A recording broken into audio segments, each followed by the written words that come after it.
ఒక అమ్మాయి భయపడతా ఉంది, జీవితంలో బాగా భయపడతా ఉంది. సాయంత్రం వాక్యం చదువుకుంది, ప్రార్థన చేసుకుంది. దేవా నువ్వు నాకు తోడుగా ఉండయ్యా అని వేడుకుంది. దేవుడు దర్శనంలో కనబడి, ఆ నిద్రలో ఆలాపనలో కనబడి, బిడ్డ నేను నిన్ను ఎన్నటికీ కూడా విడిచిపెట్టను, నేను నీకు తోడుగా ఉండి నిన్ను కాపాడతాను అనేటువంటి వాగ్దానాన్ని దేవుడు ఆ బిడ్డకి ఇచ్చాడు. తెల్లారింది, కానీ ఇంకా ఆ సమస్యల సుడిగుండములో ఆ బిడ్డ మునిగిపోయింది.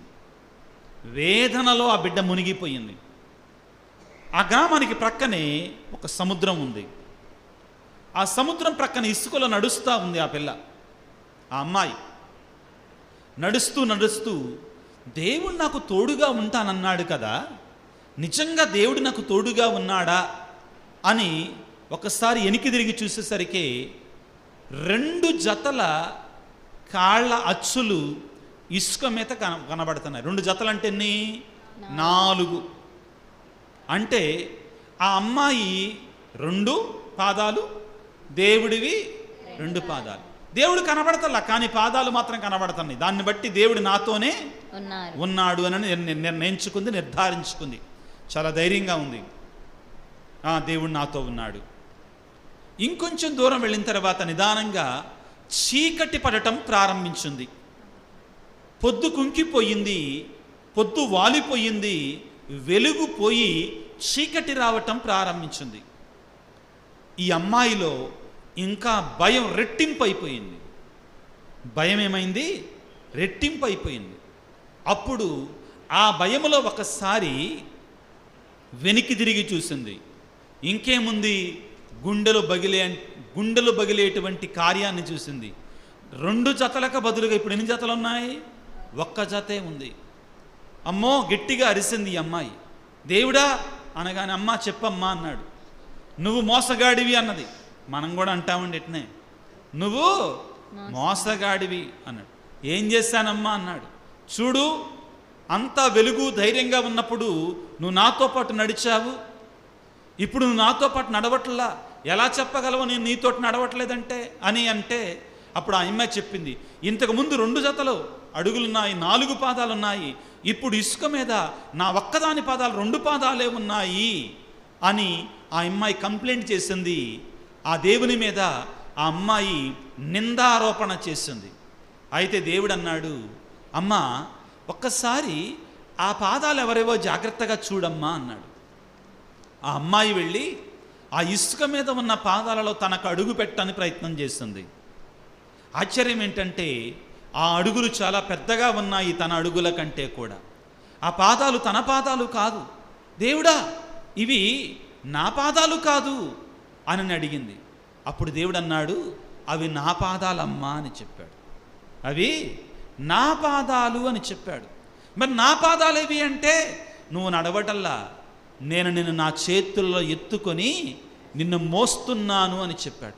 ఎందుకలాగా అంటే, నువ్వు ధైర్యంగా ఉన్నంత వరకు, నువ్వు శోధనని భరించగలిగినంత వరకు, సమస్యని భరించగలిగినంత వరకు నేను నీకు స్వేచ్ఛనిస్తాను. ఇక నువ్వు భరించలేనప్పుడు నేనే నిన్ను ఎత్తుకొని నడుస్తాను, నీకు బాధ కలగకుండా అని చెప్పాడు. కాబట్టి పౌలు గారు అంటారు పిల్లారా, ఏమని అంటారు అంటే, మన శక్తికి మించి దేవుడు మనల్ని శోధింపబడనివ్వడు. మన శక్తికి మించి దేవుడు మనల్ని శోధింపబడనివ్వడు.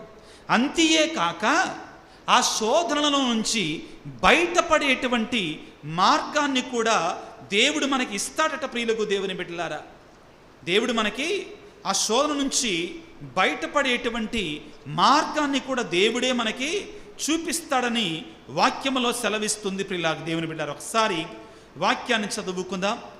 పౌలు కొరింథీయులకు రాస్తున్నటువంటి మొదటి లేఖ 10వ అధ్యాయము. పౌలు కొరింథీయులకు రాసిన మొదటి లేఖ 10వ అధ్యాయము 13వ వచనాన్ని చదువుకుందాం ప్రియులారా. మానవులకు సాధారణము కాని ఏ శోధనయును మీకు కలుగలేదు. ఎలయనా దేవుడు నమ్మదగినవాడు. God is faithful. You can rely upon God. దేవుడు నమ్మదగినవాడు. నేను మీకు తోడుగా ఉంటా అని పలికిన దేవుడు మనకు తోడుగా ఉంటాడు. కాకపోతే ఏంటంటే మనం ఎలాగుంటా, గొల్లోడు సంకలో గొర్రె పిల్లను పెట్టుకుని ఊరంతా ఎతికినట్టుగా ఉంటామండి. మనం గొల్లోడు గొర్రె పిల్లని ఎక్కడ పెట్టుకున్నాడండి? సంకలోనే పెట్టుకున్నాడు. కానీ ఏం చేస్తున్నాడు? నా గొర్రె పిల్ల పోయిందని ఊరంతా ఎదుగుతున్నాడు. నా గొర్రె పిల్ల పోయిందని ఊరంతా ఎదుగుతున్నాడు. నిన్న సాయంత్రం బైబిల్ చదువుకుంటా వాక్యాన్ని తయారవుతా యూట్యూబ్లో షూటింగ్ చేయడానికి రెడీ అవ్వటానికి వచ్చా. నా అలవాటు ఏంటంటే ఆ బైబిల్ చదివేటప్పుడు, ఆ షూటింగ్కి వెళ్ళేటప్పుడు చదవాలి కదా, అందుకని కళ్ళజోడు ఎత్తుక్కొని పెట్టుకుంటాను. కానీ నిన్న వెతుకుతామన్నా నా కళ్ళజోడు కోసం, నిజం చెప్తున్నా, కనపడలేదు.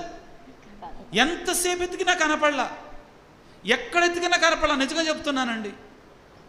పావు గంట సేపు ఎతికి చివరికి ఎక్కడ పెట్టానబ్బా అని కళ్ళు మూసుకొని తెరవగానే కళ్ళకే ఉంది కళ్ళజోడు. నిజమే చెప్తున్నానండి. ఎక్కడుందండి కళ్ళజోడు? ఇక్కడే ఉంది. దీన్ని ఇక్కడే పెట్టుకుని ఎతుకుతామన్న పిచ్చోళ్ళలాగా. మనం కూడా అండి చాలాసార్లు ఇలాగే చేస్తాం. దేవుడు మనలోనే ఉంటానన్నాడు, మనతో ఉంటానన్నాడు, జ్ఞానస్థానం ఇచ్చాడు, నువ్వు నా బిడ్డవి అన్నాడు. యెషయా గ్రంథం 49వ అధ్యాయం 15-16 వచనాలలో తల్లి మరచిన తండ్రి మరచిన నేను నిన్ను మరవనన్నాడు. చూడు, నేను నిన్ను నా అరచేతులలో చెక్కుకున్నాను అన్నాడు. తల్లి తన పసికందును మరచిన నేను మాత్రం నిన్ను మరవనని వాగ్దానం చేశాడు. ప్రియులారా, మనం మాత్రం ఏం చేస్తున్నారు శిష్యులు ఈ రోజున? మార్కు సువార్త 4వ అధ్యాయం 38వ వచనంలో ఏమంటున్నారు శిష్యులు? అప్పుడు యేసు పడవ వెనక భాగమున తలగడపై తలవాల్చి నిద్రించుచుండెను. శిష్యులు అప్పుడు యేసును మేలుకొలిపి, గురువా, తమకు ఏమాత్రము విచారము లేనట్లున్నది, మేము చనిపోవచ్చున్నాము. ఇంగ్లీష్లో ఏమనంటదంటే ఇది, do you not care for us? Do you not care for us? We are dying. ఏమనుందండి? We are dying. నీకు మా గురించి పట్టదా? ప్రియులారా, దేవుడి దగ్గరికి వెళ్ళి వ్యాజ్యమాడతానో తప్పు లేదు. You fight with God. We have right to fight with our father, isn't it? మన తండ్రితో మనం వ్యాజ్యమాడే హక్కు ఉంది మనకి, లేదా? మన దేవునితో తప్ప ఇంకెవరితో పోరాడతామండి? తప్పు లేదు. నీ సమస్యలలో, నీ బాధలలో, నీ కష్టాలలో నీ దేవుని దగ్గరికి వెళ్ళి నువ్వు అడుగు. కానీ సందేహించు మాకు, అది అంటున్నాడు ప్రభు. అర్థమైందా? Do not doubt. అపనమ్మకాన్ని లేకుండా చూసుకో. నా దేవుడు నాకు చేస్తాడు అనే నమ్మకంతో దేవా చెయ్యి అడగడం నాకు తప్పు లేదు. యాకోబులాగా దేవునితో రెజ్లింగ్ విత్ గాడ్. ఏంటిది? Wrestling with God. దేవునితో పోరాడటం అన్నమాట. తప్పు లేదు. అమ్మా, నీకు సమస్య వస్తే పోరాడు దేవుడితో, తప్పు లేదు. నీ కష్టంలో దేవుని దగ్గరికి వెళ్ళి కన్నీటితో వేడుకో, తప్పు లేదు. కానీ అవిశ్వాసాన్ని దగ్గరికి రాని మాకు యేసు ప్రభు దేన్ని గద్దిస్తున్నాడు ఈ రోజున? ఆ సముద్రం మీద వెళుతుండగా, ఆ పడవ మీద వెళుతుండగా ఎందుకు గద్దిస్తున్నాడు శిష్యులని? 2 గద్దింపులు ఉన్నాయండి ఇవాళ. ఒకటి కాదు, 2 గద్దింపులు. మొదటిగా గాలిని సముద్రాన్ని గద్దించాడు. అదేమైంది? గొప్ప ప్రశాంతత దొరికింది. 2వ గద్దింపు ఉంది, శిష్యులను గద్దెత్తన్నాడు. ఇప్పుడు మీరెందుకు ఇంత భయభ్రాంతులైతే అని వారిని గద్దిస్తున్నాడండి. శిష్యులను కూడా గద్దిస్తున్నాడు. నన్ను నిన్ను కూడా గద్దిస్తాడు కొన్నిసార్లు. తెలుగులో ఒక సామెత ఉందండి, పెట్టేవాడికే ఉంది కొట్టే హక్కు అనండి. అర్థమైందా? పెట్టేవాడికే ఉంది కొట్టే హక్కు అనంటండి. దేవుడు మన తండ్రి కాబట్టి, మన కాపాడే దేవుడు కాబట్టి అప్పుడప్పుడు ఏం చేస్తాడు? భయం లేదా? విశ్వాసం లేదా నీకు? ఎందుకు నమ్మలా? ఎస్, అవును ప్రియులారా, మనకి ఆ విశ్వాసం, నా తండ్రి నన్ను కాపాడతాడు. కొరింథీయులకు రాసినటువంటి మొదటి లేఖ 10వ అధ్యాయము 13వ వచనములో ఏమని పలుకుతున్నాడు? మానవునకు సాధారణము కాని ఏ శోధనయు మీకు కలగలేదు. ఎలయన దేవుడు నమ్మదగినవాడు. దేవుడు నమ్మదగినవాడు. మీ శక్తికి మించి మేము శోధింపబడనివ్వడో. God will not allow us to be tempted beyond our capacity. దేవుడండి మన శక్తికి మించి మనని అంతేకాకుండా ఆ శోధన ఎదుర్కోవటానికి కావాల్సిన శక్తిని ఇస్తాడు దేవుడు. హల్లెలూయా, హల్లెలూయా. చూడండి ఎంత గొప్ప మాట. ఏం చేయాలి? మనం ఆయన మీద ఆధారపడాలి. మన శోధనలో ఉన్నప్పుడు, సమస్యలలో ఉన్నప్పుడు, కష్టాలలో ఉన్నప్పుడు ప్రియులారా 2 కార్యాలు చేస్తాడు దేవుడు. మన శక్తికి మించి మనం శోధించబడకుండా చూస్తాడు. రెండవది, ఆ శోధనను జయించటానికి మనకేమిస్తాడు? కానీ ఎందుకు మరి మనం పాపంలో పడిపోతున్నాం? ఆయన మాట వినం, ఈయన మాట వింటాం. ఎవరైనా సైతాను. యోబు జీవితం నుండి మనం ఇది నేర్చుకుంటాం. యోబు, పాత నిబంధన యోబు ఉన్నాడు కదా, సాతానుతో ఏమన్నాడు దేవుడు? సరే చేసుకో, సంపద తీసేసుకో, శోధించుకో, కానీ ప్రాణము జోలికి వెళ్ళ, మాకు ప్రాణము నాది అంటాడండి. కాబట్టి శక్తికి మించి శోధించడానికి permission ఇవ్వడో. God will not allow us to be tempted by Satan beyond our capacity. అదే కాకుండా ఆ శోధనను జయించటానికి శక్తినిస్తాడు, మార్గాన్ని ఇస్తాడు. ఏమంటున్నాడు? అంతేకాక మీరు శోధించబడినప్పుడు దానిని సహింపగల శక్తిని మీకు వసగి బయటపడు మార్గమును కూడా ఆయన చూపిస్తాడు. శ్రమలున్నాయా? బాధలున్నాయా? సవాళ్ళు, శోధనలు ఉన్నాయా? వాటిల్లో నుంచి బయటపడేటువంటి శక్తి కూడా ఆయన ఇస్తాడు, మార్గాన్ని కూడా ఆయన చూపిస్తాడు. మనం విశ్వాసంతో ఆయన దగ్గరికి వెళ్ళి నన్ను కాపాడు దేవా అని వేడుకోవటమే ప్రియులారా. అటువంటి బలమైన, దృఢమైన విశ్వాసాన్ని, నమ్మకాన్ని దేవుని మీద మనకు ప్రసాదించమని తలలు వంచి ప్రార్థన చేసుకుందాం. సర్వశక్తిమంతుడా, సర్వోన్నతుడా, ప్రేమామయుడా, యేసురాజా, ఈనాడు శిష్యులు